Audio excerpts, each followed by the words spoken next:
So a lot of people say SAT is tougher, ACT is easier.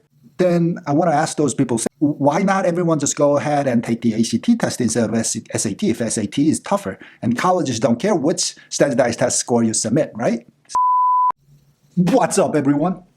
Today we're going to talk about SATs and ACTs. Which one do you have to take? Which one is easier, better for you?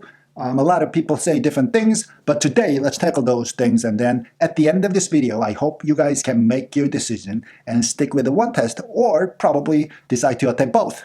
Which one is it? Let's do this.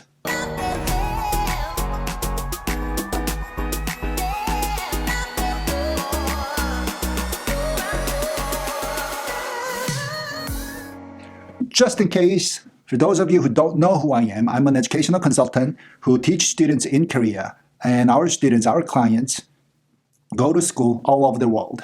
Canada, US, Hong Kong, China, Indonesia, some students in South America, Mexico, Peru.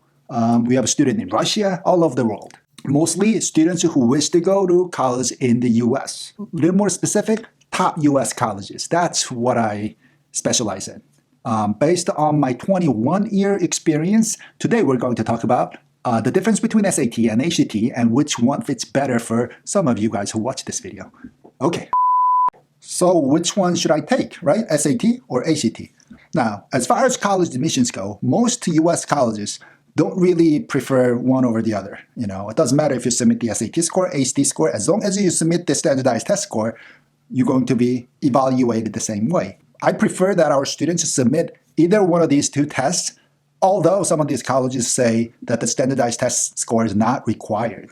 Because, like I've explained it in some other video before, a lot of high school GPA has been inflated these days. That means a lot of high school teachers give out a lot of A's and A pluses so easily that college admissions point of view, it's really hard to decide. It's really hard to kind of differentiate which candidate is better or worse. So standardized test scores, the test scores, they say, don't lie. What it means is, it is what it is. Like, what you go and take the test, and that based on that score, it gives admissions people an information that can help them decide whether or not that particular candidate's going to succeed in that particular college. Now, let's talk about the big differences, right?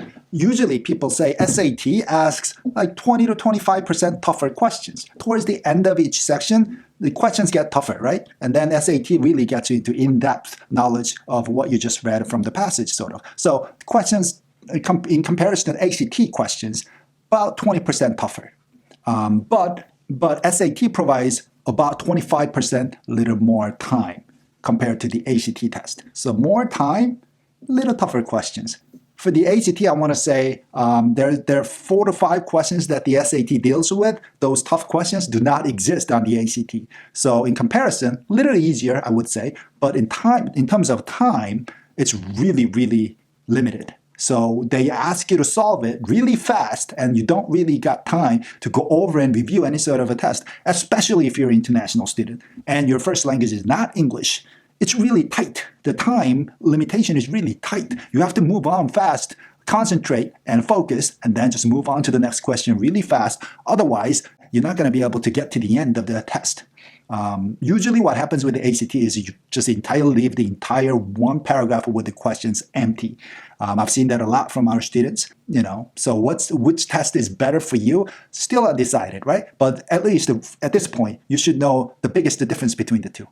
Okay, there are some other differences, right? On the ACT, there's a science section. It really has to do with the scientific knowledge or any sort of chemistry equations or physics equations.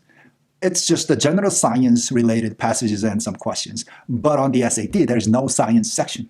So that's the difference. Now, as far as math section goes, SAT deals with the graded time and then non-calculator section. ACT is all multiple choice, and calculator is allowed for all math questions. That's the difference. Again, ACT time is really tight, and the SAT no science, but provides a little more time, but a few questions towards the end of each section gets a little tougher.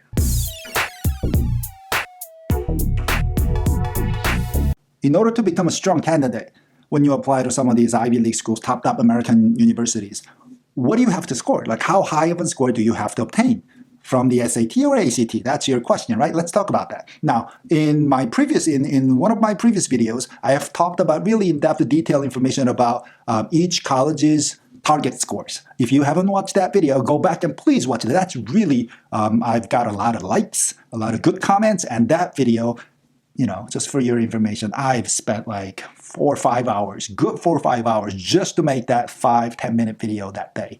That video is really useful for you. Now, in this video, I'm just going to round it up and then give you a rough idea of the target scores that we could aim to score on one of these standardized tests. Now, right here, let's do it this way.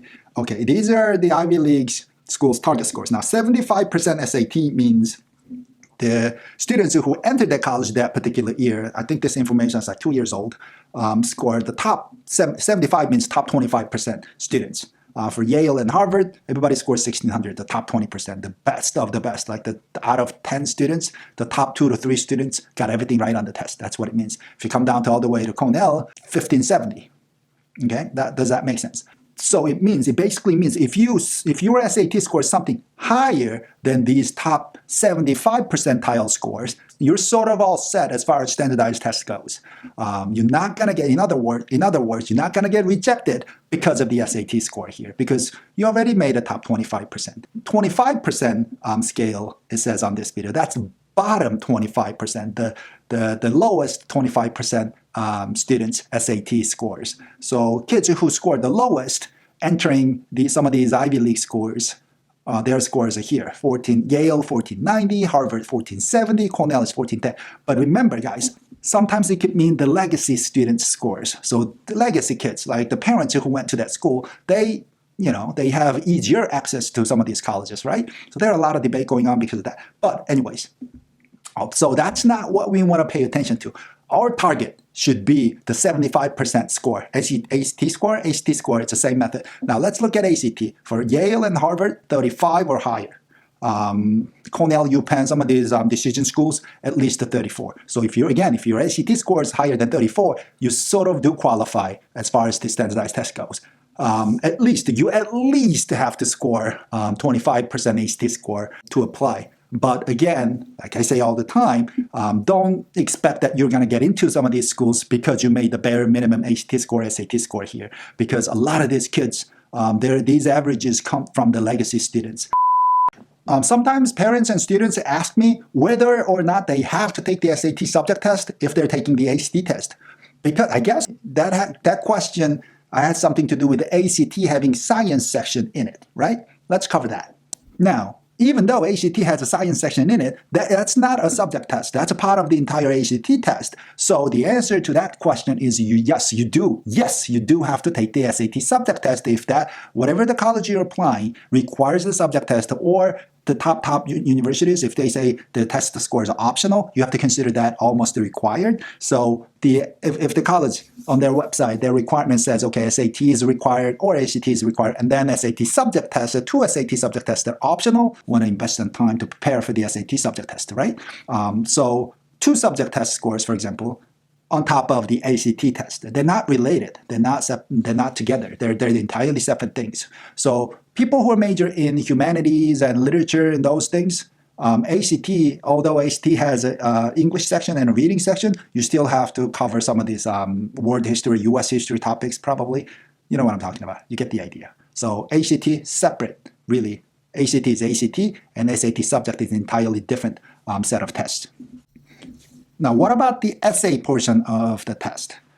If you're watching this video this year, 2020, because of coronavirus situation, a lot of colleges don't require SAT or ACT. I know that's okay, but I'm making this video so that in the future, next year and the year after, when students watch this video, that I don't have to edit it again, and people can sort of kind of read between the lines of what I'm trying to say here and then try to understand. So in general, I want to say the essay is sort of required for some of the colleges, especially up until this year. Now, this year's, the upcoming application for UCs, SAT is not required, HT is not required, so therefore the SAT essay portion is not required. But up until last year, UC schools always have been requiring essay portion of the test. So in order to apply to UC Berkeley, UCLA, those schools, you do have to take the essay portion of the test. A lot of my students here are preparing for the essay portion of the test just because of that too. Some schools require, but not this year because of the coronavirus situation again. But there's a high chance that these colleges will go back to their normal routine, whatever they required the previous years, and then everything's going to go back to normal when this situation settles. So if you're a freshman and sophomore, pay attention to the essay portions too, because you're not going to college this year. This year, junior students, rising seniors candidates, right? If you're writing applications this year, you're in a special situation. Things are different this year. But if you're younger, you're sophomores and freshmen, don't leave out the essay portion. If you prepare well for the SAT essay portion or the ACT essay, and then you get a good score, there's a high chance that you're going to stand out better than other candidates.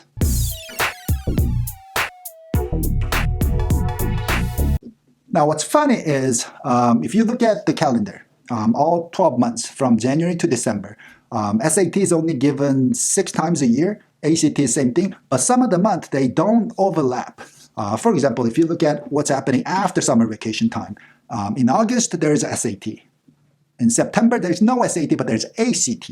In October there's both ACT and SAT. So these two tests, their schedules just different. So you have to check which test do you want to go and take, and maybe you will decide to take both. Okay? If you study, if you prepare for one of these tests, like for example, if you prepare for the tougher one, what was it? Which was SAT. If you prepare for the SAT, and then you go and take the August test, and then take the September ACT test, and take both of them in October again, and then there's just some chance that you may submit both the scores to colleges. And in the end, when you apply early round to colleges and you decide on one of these tests, like you've taken, for example, you've taken both tests and then SAT score in comparison to ACT score, SAT is a little higher than the ACT, just don't show the ACT score and just submit the SAT score. Then college is only going to look at that score. Whatever the one you submit.